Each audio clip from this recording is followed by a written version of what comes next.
इस चुनावी सभा की अध्यक्षता करते हुए हमारे पुपरी के प्रखंड अध्यक्ष जफरुल्ला भाई, मंच पर विराजमान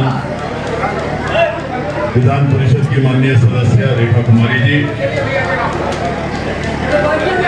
इस क्षेत्र के लोकप्रिय विधायक भाई दिलीप जी, यहाँ पर उपस्थित भारतीय जनता पार्टी के जिला अध्यक्ष आदरणीय यहाँ पर उपस्थित देवेंद्र शाह जी, यहाँ उपस्थित अरविंद राय जी जो स्वर्गीय नवल किशोर राय जी के सुपुत्र हैं, आदरणीय पटेल जी हमारे यहाँ से प्रभारी बन के आए हैं वैशाली से, आदरणीय भारतीय जनता पार्टी के नेता अरुण गोप जी, आदरणीय अपर्णा शर्मा जी, आदरणीय शोभा जी, सीतामढ़ी के विद्वान विमल शुक्ला जी, संदीप जी पूरे संचालन कर रहे हैं। थोड़ा सा आगे आ जाए, थोड़ा सा आगे आ जाए। हेलो इससे आगे नहीं ना, आप स्वामी हैं, जो आप कहेंगे वही होगा। क्या मनीष जी, आप सभी लोग यहाँ मैं समझता हूँ 90% चेहरा सब परिचित ही है। मुर्तजा भाई बैठे हुए हैं, सारे लोग सब बहुत पुराने परिचित हैं सारे यहाँ। सबसे पहले एक माफीनामा बनता है कि बहुत देर से हम आए। कार्यक्रम सुबह से निकलने का समय तो निर्धारित रहता है, लेकिन सुबह दो महापुरुष आ गए। नीरज कुमार सिंह बबलू, आप जानते हैं माननीय मंत्री हैं, नौजवान मंत्री हैं भारतीय जनता पार्टी के, और हमारे पुराने मित्र हैं सुपौल के रहने वाले, वो पहुंच गए पूरे काफिले के साथ। भाई महेश्वर सिंह MLC हैं मोतिहारी के, वो भी पहुंच गए। तो उनके मेहमान नवाजी में थोड़ा वक्त लगा, और उसके बाद फिर हमारे साथ वो मेजरगंज के कार्यक्रम में, पहले कार्यक्रम में, तो वहीं से जो देर होने का सिलसिला शुरू हुआ है, तो वो देरी से चलते रहे, और इसलिए कि वो लोग आ गए तो उन लोगों का भी भाषण हुआ, स्वाभाविक रूप से उसमें भी देरी लग गई, इसलिए देर हो गया। तो उस देरी के कारण आप लोगों को भी बहुत कष्ट हुआ है। अब जानिए कि इसके बाद भी मेरा एक कार्यक्रम, एक और कार्यालय उद्घाटन है, लेकिन वो डुमरा में ही है, मुख्यालय में ही है सीतामढ़ी में, लेकिन उसी के कारण देर हुआ। तो उस देरी के लिए हम आपसे माफी चाहते हैं, और उस देरी के बावजूद भी आप लोग बैठे हुए हैं यहाँ, इसके लिए आपको बहुत बहुत धन्यवाद देते हैं। आदरणीय स्वामी जी को विशेष धन्यवाद देते हैं, इतना अच्छा, इतनी अच्छी जगह आपने उपलब्ध करा दिया है कार्यालय के लिए, तो आपको धन्यवाद भी देते हैं। और हमारे सारे पुपरी के नेतागण और कार्यकर्तागण को भी बधाई देते हैं कि आपको अच्छी जगह मिली, एकदम मेन रोड पर मिली है, और इसका सही रूप में सदुपयोग होना चाहिए। इस इलाके में अच्छा काम होना चाहिए। पुपरी के कोने कोने से आए हुए हैं लोग, हमारे जब्बार भाई को देख रहा हूँ, राजू जी बैठे हुए हैं, हमारे गांव के लोग सब भी आए हुए हैं यहाँ, पथरी से भी, रुनीसैदपुर से भी लोग आए हुए हैं, यहाँ के तो सारे लोग हैं ही, सब कोई यहाँ पर सारे परिचित लोग हैं। तो इसलिए स्वामी जी को बहुत बहुत धन्यवाद देते हैं। शान इलाही बैठे हुए हैं, बहुत पुराने साथी हैं हमारे, बहुत पुराने। तो और आप लोग यहाँ है, सारी बात आपके सामने हो गई हुई है। जानते ही आप इस चुनाव में आपके दरबार में आए हैं, आपका आशीर्वाद मांगने, आपका समर्थन मांगने, आपका सपोर्ट मांगने, आपका वोट मांगने के लिए। लेकिन आप लोग तो अधिकांश लोग हमारे साथी लोग हैं, पार्टी के लोग हैं, कार्यकर्ता लोग हैं। आप लोगों को भी ज्यादा मेहनत करने की जरूरत है, और मैं समझता हूं क्योंकि वोट आप ही का है, वोट आप ही का है, लेकिन छितराया हुआ है, ये बात जान लीजिए। समेटने का समय आ गया है। किसी कारण से छितराया हुआ है, कोई नहीं है, कोई इधर है, कोई उधर है, कोई उठा हुआ है, ऐसा वैसा है, वो सब का समय खत्म हुआ। मात्र 8-9 दिन रह गए वोट को, 10वां दिन तो वोट है, 18 तारीख तक ही प्रचार होता है, आप जानते हैं, 20 को वोट है और 18 तक ही प्रचार है। इसलिए अब वो सारा काम खत्म कीजिए। अगर आपको पता चले कहीं कमी है, कहीं गड़बड़ी है, कोई रूठा हुआ है, तो सीधा हमको बताइए, हमसे बात कराइए, इसलिए कि हमसे रूठने का कभी किसी का कोई कारण नहीं हो सकता है, कभी नहीं। तो अगर कोई और कारण हो वो बात अलग है। इसलिए हमने कभी किसी कार्यकर्ता के शान में या सम्मान में आज तक कभी कमी नहीं किया, हमने कभी नहीं। लोग बड़ा हमको कभी कभी आश्चर्य होता है, लोग बोलते हैं कि जब देवेश बाबू के यहाँ लोग जाते हैं तो ये कभी जात नहीं पूछते। मानव जाति का आदमी है, क्या हम जात पूछे? कोई मानव जाति का आदमी है, इंसान आया है मेरे सामने, उसको हम जात पूछें? ये तो अगर आदमी नहीं रहे तब ना कोई पूछेगा किस जात के हो। तो आदमी आया है आपके पास, इंसान आया है, पहले आप उसका काम पूछिएगा। वो आपके यहाँ काम के लिए आया हुआ है, आपको जात बताने नहीं आया ना। आपसे जात आपका जात वो जानता है और फिर भी आया है, इसका मतलब है भाई मानता है आपको, आता है आपके सामने काम कराने। और जो आता है आपके यहाँ वो खाली ऐसे ही नहीं चले आता है, ऊपर वाला भेजता है आपको। हम लोग का सौभाग्य है कि कोई आता है हम लोग यहाँ काम कराने, मैं उसको अपना सौभाग्य मानता हूँ, मैं उसको सौभाग्य मानता हूँ और उसी हिसाब से काम करता हूँ। मेरे यहाँ तो सबसे ज्यादा मुसलमान लोग आते हैं, सबसे ज्यादा यादव लोग आते हैं। कौन नहीं आता है बताइए? किसको मैंने रोका और कभी किसी के सम्मान में कभी कमी किया हो तो बता दीजिए, एक आदमी ढूंढ के बता दीजिए। और मेरा क्षेत्र मामूली एक विधानसभा का नहीं है भाई, दिलीप राय जी के जैसा। मेरा क्षेत्र 28 विधानसभा का है। मेरा जो स्नातक निर्वाचन क्षेत्र से आप हमको निर्वाचित करके भेजते हैं विधान परिषद में, और 4-4 भेजे। आज 22 साल से विधान परिषद में हम हैं।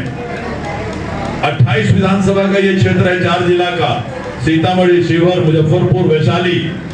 यहाँ से चलिए गंगा की गहराई से नेपाल के तराई तक का क्षेत्र है पूरा। तो इस क्षेत्र में चारों जिला में घूम जाइए और खोजिए, लालटेन लेके भी खोजिएगा तो भी नहीं मिलेगा। कोई आदमी आपको बताने वाला नहीं मिलेगा कि साहब उनके पास कभी गए तो उन्होंने जात पूछा, धर्म पूछा, दल पूछा। अरे ये जानते हुए कि फता आदमी मेरा सपोर्टर नहीं है, फिर भी अगर उसका काम सही रहा, मैंने उसका काम किया है, ऐसा एक भी उदाहरण नहीं मिलेगा आपको कि हाँ मैंने नहीं किया, एक भी नहीं। मैं चुनौती देता हूं। और इसीलिए आखिर स्नातक निर्वाचन क्षेत्र में हर बार मेरी लीड दुगुनी क्यों हो जाती है बताइए? पिछले बार जीता 2000 से, तो इस बार 4000 से जीता, अगले बार 8000 से जीता, उसके बाद 16000 से जीता। ऐसा क्यों हो रहा है? 2 बार निर्दलीय जीता हूं, कहां दिक्कत हुआ? तो इसलिए आखिर ये काम आया है। जब आए हैं जन सेवा में, तो हर आदमी यहाँ जो आपके पास आता है वो मान के चलिए कि ऊपर वाले ने आपको मौका दिया है उस आदमी का सेवा करने का, उस आदमी का खिदमत करने का, उसका काम कीजिए। इसी पॉलिसी काम किया है। तो अब इस बार आए हैं, बातें उठती हैं कभी कभी, आप जानते ही हैं।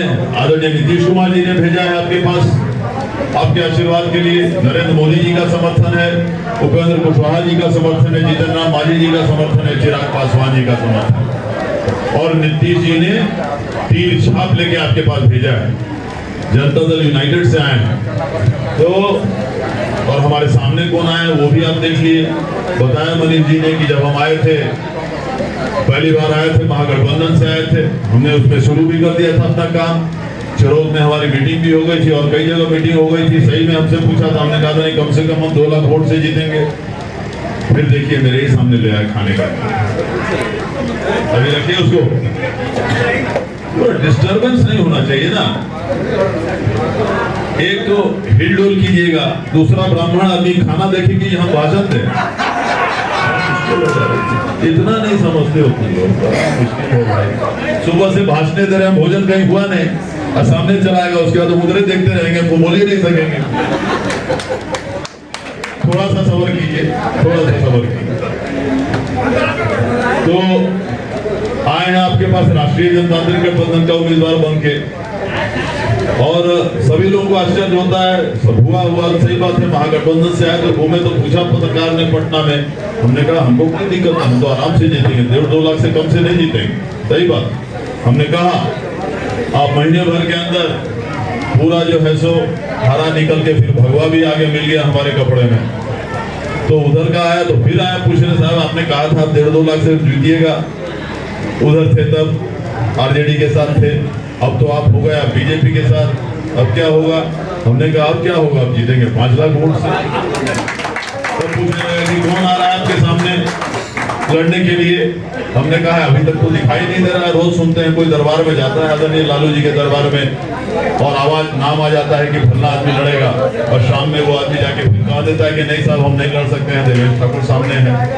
और फिर भी आप बताइए कि आपको लगता है कौन? हमने कहा हम नहीं जानते हैं कौन आ रहा है, लेकिन इतना जरूर जानते हैं जिसके किस्मत में बिहार में सबसे ज्यादा वोट से हारना लिखा हो वही आएगा मेरे सामने। और ये अगर मैंने कहा, ये टीवी पर है, ये टीवी पर कही हुई बात है, अगर ये मैंने कहा तो वो आपकी ताकत के चलते मैंने कहा, अकेला मेरा दम नहीं है किसी को हरा देने का। इतनी बड़ी क्षेत्र है, 16, 17, 18 लाख मतदाता हैं, कितने लोगों से संपर्क होता है जिंदगी में आप बताइए। लेकिन एक छवि जाती है, एक इमेज जाता है कि हाँ भाई वो आदमी काम कराता है, वो आदमी सेवा करता है, वो आदमी ईमानदार है, उसके आदमी में काम कराने की क्षमता है। और तब इसीलिए ये बात फैलती है। और तब और उसके बाद फिर इसके बाद हमारे पास आशीर्वाद किसका है? आदरणीय नीतीश कुमार जी का है। हमारे ऊपर आशीर्वाद किसका है? नरेंद्र मोदी जी का है। ये सब बात तो है ही। तो ये बहुत बड़ी बात है, जिस पार्टी से हम आए हैं, जिन लोगों का समर्थन लेके आए हैं, पूरे देश पे, पूरे दुनिया पे डंका बज रहा है आदरणीय नरेंद्र मोदी जी का। अब देख लीजिए, पूरे दुनिया में मान सम्मान बढ़ाने का काम किया उन्होंने अपने हिंदुस्तान का, इसमें कोई शक नहीं है। इससे पहले कोई, हम लोग भी बहुत मानते थे माननीय इंदिरा गांधी वगैरह को, बहुत अच्छा काम किए थे, इसमें कोई शक नहीं। लेकिन अभी का जो माहौल है पूरे दुनिया में, जिस तरह से शक्तिशाली राष्ट्र जो हैं, अमेरिका है, रूस है, रशिया है, इनके भी जो राष्ट्र के राष्ट्रपति जब हैं, राष्ट्राध्यक्ष हैं, उनको अगर आप देखिएगा टीवी पर तो कभी आपका सीना गर्व से चौड़ा हो जाएगा कि वो लोग भी सबसे ज्यादा मान सम्मान देते हैं अपने अंतर्राष्ट्रीय सम्मेलन में, तो हमारे प्रधानमंत्री नरेंद्र मोदी जी को देते हैं। दिखाई देता है, स्पष्ट दिखाई देता है। वो इसलिए देता है कि दुनिया में भारत अभी सबसे तेज अर्थव्यवस्था भारत की सबसे तेजी से ऊपर से बढ़ती जा रही है, सबसे बड़ा इकोनॉमिक पावर होते जा रहा है। और ये कमाल है नरेंद्र मोदी जी का। तो ये परिस्थिति है हिंदुस्तान के अंदर। आज आप जानिए 300 हमारे अल्पसंख्यक भाई बहुत बैठे हुए, सब हमारे दोस्त ही हैं, अल्पसंख्यक भाई बहुत बैठे हुए। जाके चले जाइए कश्मीर, देख लीजिए, आपको पहले से ज्यादा सुंदर दिखाई देगा, ज्यादा अच्छा दिखाई देगा, और ज्यादा मिल्लत और मोहब्बत जनता के बीच में वहां देखिएगा। क्योंकि पहले वो डर लगा रहता था लोगों को, अब वहां कोई नहीं, ज्यादा फ्रीडम है, ज्यादा मुसलमान भाई भी बाहर से पूरे देश से ज्यादा जा रहे हैं। ये परिस्थिति है। नहीं तो पहले हुआ बना के रखा था, 370 हटेगा तो ये हो जाएगा, ये हो जाएगा, वो हो जाएगा। कहाँ कुछ हो जाएगा। जैसे लालू जी हमेशा जो है सो शोले फिल्म का डायलॉग सुनाते रहते थे, न कहता है जो सब गब्बर सिंह नहीं कहता है शोले में, कोई बच्चा सो जा बेटा नहीं, जब कहता है कि फिर जब कोई बच्चा रात में रोता है तो गब्बर सिंह कहता है कि सो जा बेटा नहीं तो गब्बर आ जाएगा, जो है उसको चुप करने के लिए। वैसे ही लालू जी ने डर करा के रखा आप लोगों को कि भारतीय जनता पार्टी आ जाएगा। ऐसे ही बिना गब्बर के आए हुए तो उन्होंने हालत आप लोगों की खराब कर, न शिक्षा दिया, न पढ़ाई दिया, न सुरक्षा दी, न रास्ते दिए, न बिजली दिया क्या आपको? बोलते हमारे जब्बार भाई को आप मौका देते, क्या बढ़िया से बताते हैं साहब। जब 50 विधायक होते थे, आप आ गए 5 पे, आप होते थे दर्जनों, आधा दर्जन से ज्यादा आपके सांसद होते थे, अब आप आ गए हैं 2 पे इस गठबंधन में। और गठबंधन महागठबंधन में 23 दे लिया है, बाकी लोगों ने आपको दिया है 2। क्या दिया है? और वो भी अपना 23 जो लिया, अपने परिवार के दोनों बच्चियों को दे दिया उन्होंने। दोनों मंत्री बिहार सरकार में मंत्री थे ही। हमको नहीं लगता अब उनको जिंदगी में, हमको नहीं लगता मौका मिलने वाला दोबारा अपने परिवार के किसी को मंत्री बनाने का। ये नहीं मिलने वाला, अब ये बात खत्म हो गई कहानी, भविष्य में नहीं मिलने वाला। लेकिन हकीकत है, आपको खास करके हम अल्पसंख्यक भाइयों को हम बताते हैं, और इसलिए बताते हैं कि हमारा रिलेशन वैसा है उनके साथ। हमने कभी उनके साथ बैर नहीं रखा है, और कोई हमने सियासी रिश्ता नहीं रखा है आपके साथ, जज्बाती रिश्ता रखा है, आपकी खिदमत की है, कभी आपको लौटाया नहीं। और कल अगर आप ये सोचिएगा कि नहीं जेडीयू तो बहुत अच्छा है, देवेश बाबू तो बड़े अच्छे हैं, लेकिन जो है सो मोदी जी के साथ है, दाढ़ी वाले के साथ है, तो बड़ा मुश्किल हो जाएगा, तब बड़ा मुश्किल हो जाएगा, तब हमको भी कष्ट होगा, हमारा भी दिल दुखेगा। सो बता देते हैं, क्योंकि हम लोग दिल से सेक्युलर है, सियासत के सेक्युलर नहीं। हम लोग दिल के जहन से, हम लोग दिमाग में, दिल और दिमाग में हमारी सेक्युलरिज्म है क्योंकि हर आदमी को एक ही तरह देखने का नजरिया हम लोग का हाथ से नहीं है, बचपन से हमारी शिक्षा में वो सिखाया गया है। और कभी हम लोगों ने किसी को अलग नहीं किया। हमने तो सबसे ज्यादा काम किया आज के लिए। ये माई समीकरण बोलते हैं। क्या है माई समीकरण? मुस्लिम यादव करते रहते हैं। क्या किया? आज बघी मठ में कार्यक्रम था 5-6-7 साल पहले।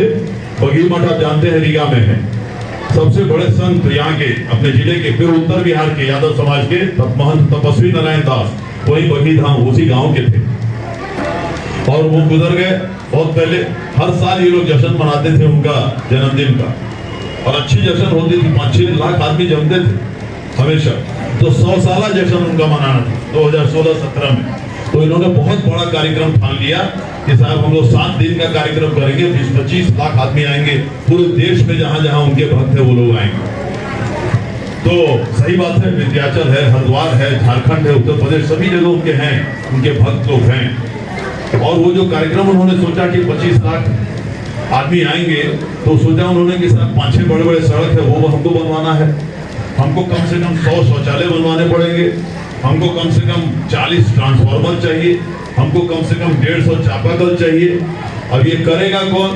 तो इन्होंने रोज जो वहाँ के सब जो भी महंत लोग हैं रोज बुलाने लगे उनके समाज के माननीय विधायकों को। उस समय दिलीप राय जी नहीं थे विधायक, तो लेकिन बाकी लोगों को बुलाने लगे, सभी लोग, सांसदों को, भूतपूर्व सांसदों को। सरकार उस समय थी आरजेडी और जेडीयू की, उन लोगों को लगा कि सब चीज हो जाएगा। तो डेली सबको आता था किसी की सबको भाई कौन जाएगा नीतीश कुमार से बात करने, कहाँ हम तेजस्वी से बात कर रहे। किसी की हिम्मत भी नहीं हुई, किसी ने कोशिश भी नहीं की, किसी ने कोशिश भी नहीं की। 15 दिन तक बेचारा कोशिश रहने गया, कोशिश करते रह गए वो लोग। तब किसी ने उनको बताया कि ये सब काम किसी के बस की बात नहीं, अगर कोई करा सकेगा तो देवेश ठाकुर को बुलाइए, उनसे बात कीजिए, दूसरे किसी की ताकत नहीं। हमको बुलाया गया, हमने कहा चलो संत के लिए कुछ, संत गुजर गए उनके लिए देखते हैं कुछ करके। वहां गए तो उन्होंने जो प्लान बनाया बताया, हमने कहा ठीक है हम बात करते हैं। अगले दिन ही जब हम पटना गए, हमने माननीय नीतीश जी से अकेले में समय लिया और हमने कहा सर ऐसी सी बात है, बहुत बड़े संत थे, तो क्या करना क्या है बताओ। हमने कहा सर वो आपको उद्घाटन करना है उसका, और मैं बता देता हूँ 1-2 लाख आदमी से कम नहीं होगा उद्घाटन कार्यक्रम में, जब चलेंगे तब। और उसके लिए उनको जो तैयारी करनी है 7 दिन का है, 20-25 लाख आदमी जाएगा, तो आप सोच सकते हैं कितनी बड़ी कार्यक्रम होगी। उसमें कम से कम 20-25 करोड़ रुपया लगेगा। रास्ते बनाने पड़ेंगे, 5-6 शौचालय हैं, चापाकल है, ट्रांसफार्मर है, पुलिस व्यवस्था है, सड़कें हैं 5-6। उसी वक्त उन्होंने बुलाया चंचल कुमार, उनके IAS प्राइवेट सेक्रेटरी थे, और बोला देखिए देवेश जी क्या क्या कह रहे हैं, तुरंत कल से काम लगवाइए। और 1 महीने के अंदर एक भी दूसरे आदमी के किसी की योगदान एक नए पैसे की नहीं है। 1 महीने के अंदर सारा काम जो होता है मिलिट्री स्पीड से हुआ। सारे सड़कें बन गए, 100 शौचालय बनाया गया, 150 चापाकल लगाया गया, 25 ट्रांसफार्मर लगाए गए। 22 करोड़ रुपया 1 महीने में बिहार सरकार ने लगाया, अकेला मैंने करवाया। कहाँ गए पूरा माई समीकरण? कहाँ गया जादववाद? कहाँ गया? अकेला मैं चुनौती देता हूँ, कोई बोलेगा भी नहीं शर्म से कि हमने किसी ने कोशिश भी नहीं की। उसी गांव के हैं हमारे देवेंद्र भाई, पूछ लीजिए, 1 किलोमीटर पर उनका घर है, पूछ लीजिए, सारा काम हो। आप जाइए, हमें जाते हैं, हम लोग उस गाँव में जाते हैं, दौड़ते हैं, पूरा गाँव का गाँव दौड़ता है हमारे पीछे, देवेश बाबू आगे, देवेश बाबू आगे, देवेश बाबू। तो वो हमने करवाया। और जो सज्जन अभी लड़ने आए हमारे सामने, वो तो एक दिन कभी गए नहीं, काम के लिए नहीं। जब वो कार्यक्रम भी हुआ, 7 दिन जो कार्यक्रम हुआ, आदरणीय नीतीश कुमार ने आके उसका उद्घाटन किया, ललन बाबू साथ में थे। अगले दिन आदरणीय लालू जी आए, उनको भी हम लोगों ने रिसीव किया वहां पर सरकारी हेलीकॉप्टर से। उसके बाद अगले दिन नंद किशोर यादव जी आए, उसके अगले दिन सुशील मोदी जी आए। फर्स्ट क्लास कार्यक्रम, एकदम एक चू नहीं, कोई किसी तरह का गड़बड़ नहीं, कार्यक्रम पूरा हम लोगों ने कराया, किसी का और नहीं कोई योगदान। ये सज्जन न गए, न पुछाड़ी करने गए, न दर्शन लेने गए संत का, न कोई काम करने गए, जानकारी भी नहीं ली कि भाई कुछ काम है तो बताइए, कुछ नहीं, एक दिन भी नहीं। पर आज ये आए हैं अपने समाज से वोट मांगने, और समाज उनको मैक्सिमम वोट दे रहा है। यही बिहार है, यही बिहार है। और उसके बाद आपके 2 साल के बाद आपके कन्ना मदरसा में ठीक वैसा ही कार्यक्रम हुआ, ठीक वैसा ही। पैमाना छोटा था, उन्होंने कहा साहब हमारे यहाँ 10,000 आदमी आ रहे हैं, 3 दिन रहेंगे, बाकी तो हम लोग टेंट और उनके रहने का इंतजाम कर लेंगे। उनका भी 100 साला जश्न था करना वाले। लेकिन 2 रास्ते हैं हमारे एकदम बॉर्डर पे जो बहुत जरूरी है, एकदम बहुत ही एकदम टूटे हुए रास्ते थे। करीबन 25 चापाकल हमको चाहिए, 10-20 ट्रांसफार्मर चाहिए, हमको भी शौचालय चाहिए। ठीक उसी तरह से फिर कोई भी ना मुसलमान ना यादव कोई आदमी नहीं गया वहां उनसे पूछने और बात करने या हिम्मत किया नीतीश जी के पास जाने को। मैं गया, मैंने नीतीश जी से वहां 24 करोड़ दिलवाया था, 24 करोड़ का काम हुआ, यहाँ 11 करोड़ का डलवा के सारा काम करवा के और फर्स्ट क्लास वहां कार्यक्रम हुआ। और इतना उन्होंने भाषण में हम लोग तारीफ किया। साजिद भाई आए हुए थे, साजिद भाई आए हुए थे, शादाब है यहाँ पर बैठा हुआ, साजिद भाई आए हुए थे हम लोग का वहाँ खैर मकदम करने के लिए। द्वारा पूरा कार्यक्रम हमने कराया। एक दिन वहां भी कोई आरजेडी का विधायक नहीं गए, कोई न पूछने न कोई कार्यक्रम में न जानने के लिए। कहां चला गया भाई समीकरण? आज वोट देने के लिए आप लोग हैं, काम कराने के लिए देवेश ठाकुर है। सवाल कीजिए उन लोगों से, बात कीजिए उन लोगों से, तब कहां आप लोग कहां गायब हो जाते हैं जब हम लोग का काम होता है? खाली वोट लेके आए, चले गए, हो गया। कमाल है, क्या राज किया, क्या 15 साल जो राज हुआ है बिहार में, हिंदुस्तान के 15 साल के जैसा काला अध्याय पूरे देश में किसी राज्य में उतना बदहाली नहीं हुई जितना उस समय करवड़ी हुई जो हमारे यहाँ बिहार में हुआ। साहब न 1 मिनट का बिजली, न एक मीटर का रास्ता, न कोई 1 मिनट का पढ़ाई, न 1 मिनट का कहीं इलाज, अपहरण, लूट, दंगे, सांप्रदायिक उन्माद, जातीय उन्माद, इस तरह से 15 साल जो लोग सरकार चलाते हैं उनके लोग ये हिम्मत करते हैं कि आपके पास आके फिर से वोट मांगे और आप उसको एंटरटेन करते हैं। आईना को जरा ठीक से देखिए आप लोग, सभी को बोलता हूँ जो लोग भी उनके वोटर हैं, चाहे जिस समाज के हो, जरा आईना को ठीक से देखिए और बिहार को कितना नुकसान आप लोग पहुंचाते हैं ऐसा विचारधारा रख के इसको भी जरा समझिए। कितना ज्यादा बिहार को आप लोगों ने नुकसान पहुंचा। आप सोच लीजिए 15 साल जो आदमी लालू जी उस समय आए होंगे, जब आए होंगे और 15 साल तक वो राज किए, जो बच्चा 5 साल तक रहा हो वो जब गए तो 20 साल का वो लड़का हो गया होगा, उसकी जिंदगी बर्बाद हो गई। हकीकत यही है। कौन जवाब दे है उसका? कौन जवाब दे? ठीक है, लालू जी अब उन बच्चों के बारे में नहीं सोचेंगे, आपके तो वो बच्चे हैं, आपके तो वो बाल बच्चे हैं, आपको तो सोचना आपका फर्ज है। जरा सोचिए, आंख खोलिए। इन ऐसे सभी नेताओं के बारे में मैं कहता हूं। और ये सज्जन अब आए हैं हमारे सामने वोट पाने, आदरणीय जो आए हुए हैं आपके साथ। पहले 5 साल कब थे यहाँ? जेडीयू से ही थे, 9 से 2014 में। उससे पहले औराई से विधायक बने और जेडीयू ने ही उनको मंत्री बनाया। फिर यहाँ जब राम कुमार शर्मा जी आ गए 14 में तो वो अपना पाला बदल लिए, चले गए उधर से लड़ने के लिए। सोचे हम बहुत बड़ा 30 मार खां हैं, चले गए उधर 30 मार खां है, अब हार गए। उनको 90,000 वोट आए, मात्र 90,000 वोट आए। उसके बाद अगली बार आए, फिर जो है 2.5 लाख से हार गए। दूसरी बार आए तो 2.5 लाख से हार गए। इस बार फिर तीसरी बार आए हैं, अब कितने से हारेंगे तो आपको तय करना है, लेकिन हैट्रिक जरूर उनका हार का होने, हैट्रिक जरूर उनके हार का होने यार, इसमें कहीं कोई शक नहीं। अब कल बताया मनीष जी ने वहाँ कि साहब वो कहते हैं कि हाजीपुर से सोनबरसा तक का रोड मैंने ही बनवाया हाईवे का। इन्होंने कहा साहब वो अटल बिहारी वाजपेयी ने करके गए वो, और उसको भी कहते हैं हमने बनाया। तो हमने अपने भाषण में कहा कह रहे हो तो हाईवे के बारे में कह रहे हैं ना, वो अगले मीटिंग में कहने वाले हैं कि ताजमहल मैंने ही बनवाया था, कुतुब मीनार मैंने ही बनवाया था। ये बाकी सब लोग जो है तो झूठे हैं और बीजेपी का जो प्रचार है बनाने वाला मैं ही था। इस तरह के झूठे आदमी हैं। तो मैंने कल इनके सामने ही सुना दिया एक ऐसा ही किस तरह के लोग होते हैं। एक सज्जन टिकट मांगने गए, पार्टी का इंटरव्यू चल रहा था, नेता लोग बैठे हुए थे, ये हर आदमी का इंटरव्यू हो रहा था कि भाई विधानसभा चुनाव है, एक एक करके आ रहे थे। तो ये सज्जन गए जो अपने सामने है, ये गए तो इनसे पूछा इंटरव्यू वालों ने, अरे भाई कुछ काम उम किए हो जो लड़ना चाहते हो विधानसभा, कुछ काम किए हो, विकास का काम कराया हो, आखिर क्यों तुमको जनता वोट दी, काम किए हो तो बताओ।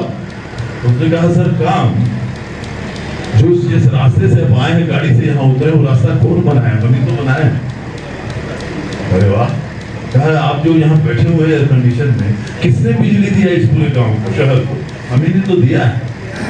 पूरे कितना पानी पी रहे हैं यहाँ पर नल में, और नहाते हैं और बाथरूम जाते हैं, हम ही तो पानी दिए हैं यहाँ। अरे वाह, बड़ी अच्छी बात है यार, बहुत काम कराया, चलो ठीक है। अच्छा ये बताओ, पैसा वैसा है ना चुनाव लड़ने के लिए? क्योंकि हम लोग को पार्टी गरीब है, हम लोग पैसा वैसा नहीं देंगे। कहा सर कोई चिंता नहीं, मेरा नाम अनाउंस कीजिए, हम आपको 10-20 कैंडिडेट का फाइनेंस कर देंगे, पैसा दे देंगे हर कैंडिडेट के लिए 1 करोड़ रुपए। पैसे की कहाँ कमी है? मेरा टिकट हुआ तो खाली अनाउंस कीजिए। अच्छा तो पैसा भी है ही तुम्हारे पास।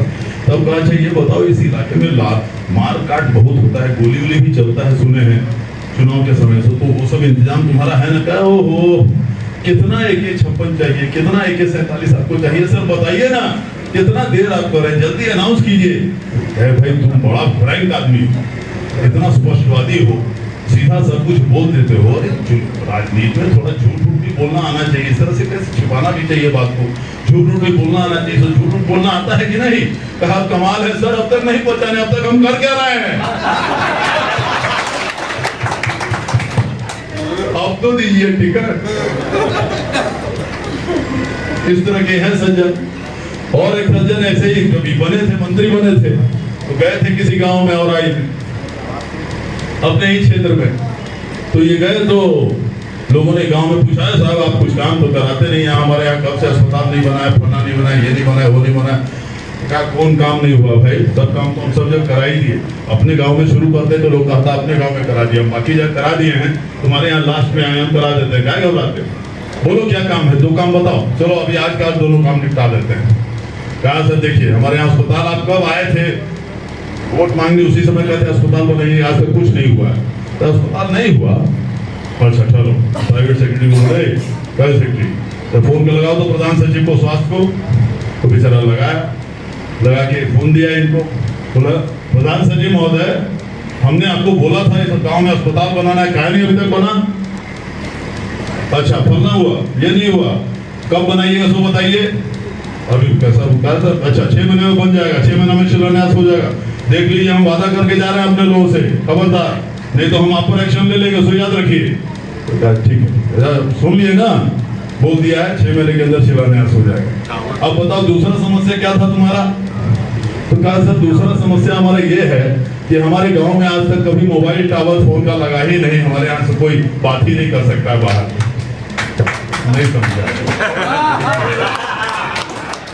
ये हमेशा देर से समझता है लोग ये बात।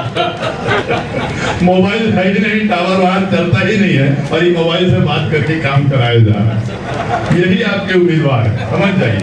कोई चीज नहीं है जो नहीं कर सकते, कोई चीज नहीं जो नहीं कर सकते, सीधे बोल देंगे हाँ मैं कर दूंगा। अब चला रहे हैं अगड़ा पिछड़ा, कहते देवेश ठाकुर अगड़ा है हम पिछड़े, ये अगड़ा पिछड़ा की लड़ाई। तो मैंने कहा आ जाओ मैदान में, डिबेट हो जाए तुम्हारा और मेरे काम का, आ जाओ। अगर तुम पिछड़े हो ठीक है, मैं अगड़ा हूँ ठीक है, इसमें तो कोई नकारा नहीं है। लेकिन हम लोग यहाँ होते हैं इसलिए नहीं कि हम अगड़े और पिछड़े हैं, हम लोग यहाँ होते हैं जनता की सेवा करने, जनता की समस्या का निदान करने।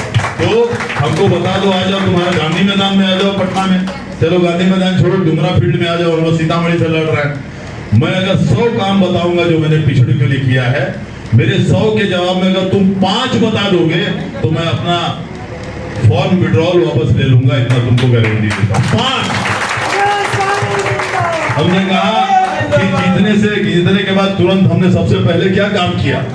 अमर शहीद रामफल मंडल जी की प्रतिमा लगवाई बाजपट्टी में। अमर शहीद जिन्हें अंग्रेजों ने फांसी के फंदे पर लटकाने का काम किया था आजादी की लड़ाई में, हमारा सौभाग्य है हमारे जिले के थे, हमारे बाजपट्टी के थे। रामफल मंडल हमने लगवाया अपने पैसे से, सरकारी पैसे से नहीं। दूसरी प्रतिमा हमने लगाई जुब्बा सहनी जी की मीनापुर में, जानते हैं मुजफ्फरपुर मेरा क्षेत्र है। ध्वजा प्रसाद साहू जी की प्रतिमा लगवाई हमने मुजफ्फरपुर में। सरदार पटेल चौक की प्रतिमा, सरदार पटेल चौक कहलाता था बरगनिया में, प्रतिमा हमने लगवाई। महात्मा गांधी की प्रतिमा मोदीपुर मुजफ्फरपुर में लगवाई। तुमने अपना भी प्रतिमा नहीं लगाया है क्या? मूर्ति लगाया है? तुम पिछड़े हो तो जरूर वही लगा के दिखा दो, अपना प्रतिमा लगाओ। एक भी लगाया हो तो बता दी। अरे ऐसे ही नहीं लगाया, इन लोगों ने जान गंवाई है आपके देश के लिए, तो इनकी स्मृति और सम्मान उनके गांव में होनी चाहिए, इसलिए सबके पैतृक गांव में मैंने लगाने का काम और अपने तरफ से लगवाया। और सबका अनावरण माननीय मुख्यमंत्री के हाथ से करवाया। ऐसे ही नहीं, जरा बताओ तुमने ऐसा किया हो तो। 3000 से ज्यादा हमने विकलांगों को साइकिल दिया है। 90% पिछड़े जो पैसे घसीट के चलते हैं, अपने पैसे से दिया। इस 20 साल का आपको कहानी बता रहे। 3000 मेरी इस किताब में सारा चीज दिया हुआ है, सारा चीज सबूत के साथ और फोटो के साथ है। तो मैंने 3000 दिया, तुम 3 दिखा दो अगर दिए हो तो पिछड़ों के काम आओ ना। तुम पिछड़ो किसी के काम आते रहो तो तुम्हारे तो यही रहो ना, तो क्या दिल्ली जाओगे? जब किसी के काम ही नहीं आ सकते हो तुम, जब कोई विकास ही नहीं कर सकते हो, दूसरे पिछड़ों का कोई काम ही नहीं कर सकते हो, तो फिर क्या पिछड़ावाद तुम्हारा? तो इस तरह की बातें हमने कही। साहब और बताओ, हमने 6000 लोगों को बिहार सरकार में नौकरी दिया है। 6300 लोगों को 6300 लोगों को दिया है। तुमने 6 लोगों को दिया होगा तो हमको दिखा दो। 6300 में से कम 4000 आरक्षण का पॉलिसी है, कम से कम 4000 सरकार की नौकरी है, 4000 जो है पिछड़े समाज के होंगे। तुम अगर 4 आदमी दिखा दो कि तुमने दिया है तो बता दो।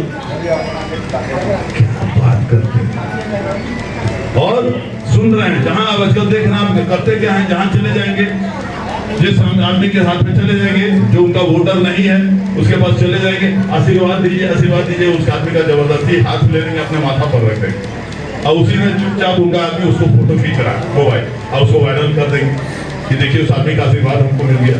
माने ऐसा फ्रॉड नटवर लाल भी नहीं हो सकता। हकीकत यही, ऐसे आदमी से लड़ाई हमारी है, सोच लीजिए। और ऐसे आदमी को आप समर्थन देना चाहते हैं वो भी आप सोच लीजिए। भाइयों यही बात है, ये परिस्थिति है। आदरणीय नरेंद्र मोदी जी हमसे पूछते हैं, नरेंद्र मोदी जी ने तो काम किया, बहुत अच्छा काम किया, पूरे अंतर्राष्ट्रीय काम किया। देश में कोरोना का उदाहरण देते हुए, 2 उदाहरण देते हुए बात खत्म करेंगे। कोरोना काल आया, हम सब हर आदमी ने अपना किसी नजदीकी आदमी को खोया होगा, बहुत ही बुरा काल था। लेकिन कोरोना काल में भी सबसे पहले अगर दवा बनी, वैक्सीन बनी कोरोना की तो अपने हिंदुस्तान में बनी सबसे पहले। आप सोच सकते हैं हमसे बहुत ज्यादा विकसित राष्ट्र है, लेकिन सबसे ज्यादा बने आदरणीय नरेंद्र मोदी जी के चलते बनी, उनके नेतृत्व में बनी। और उसके बाद करोड़ों लोगों को गया। कोई भेदभाव हुआ क्या? ऐसा कहा गया क्या कि खाली हिंदुओं को देना, इसको मत देना? ऐसा हुआ कभी? एक भी ऐसा है कोई शिकायत पूरे देश में? उसके बाद कोरोना में ही उन्होंने सोचा कि शायद जो बेचारा मजदूर काम नहीं कर सक रहा, उसको पैसा नहीं मिल रहा होगा, तो उसके बैंक में पैसा भेजने का काम हुआ। 5000 रुपया प्रति आदमी, एक परिवार जो एडल्ट है उसको। कहीं उसमें भेदभाव हुआ? अनाज भेजा गया हर आदमी के घर में, हर जरूरतमंद आदमी के घर में अनाज भेजा गया, कहीं उसमें भेदभाव हुआ? तो फिर किस चीज का? ये काम कराने वाला नरेंद्र मोदी है, अच्छा काम कर रहा है। कोई अच्छा काम करे, कोई अच्छा काम करे, कोई भी अच्छा काम करे, उसको समर्थन पूरे देश से मिलना चाहिए। ये देश की बात है, ये जात की बात नहीं। इतने छोटा इसको मत समझिए इस समस्या। तो हम समझते हैं, और इसके अलावा भी बहुत काम उन्होंने किया है, समय बहुत ज्यादा लग जाएगा बताने। तो हम समझते हैं, इसके बाद हम लोग और एक कार्यक्रम आपको बताए हैं, तो आपके सामने आए हैं, आएंगे, आपके आशीर्वाद से जाएंगे। जीतने में कहीं कोई दिक्कत नहीं है। मैं चाहता हूं रिकॉर्ड वोट से आपका, मैं वोट से जीतना चाहता हूं।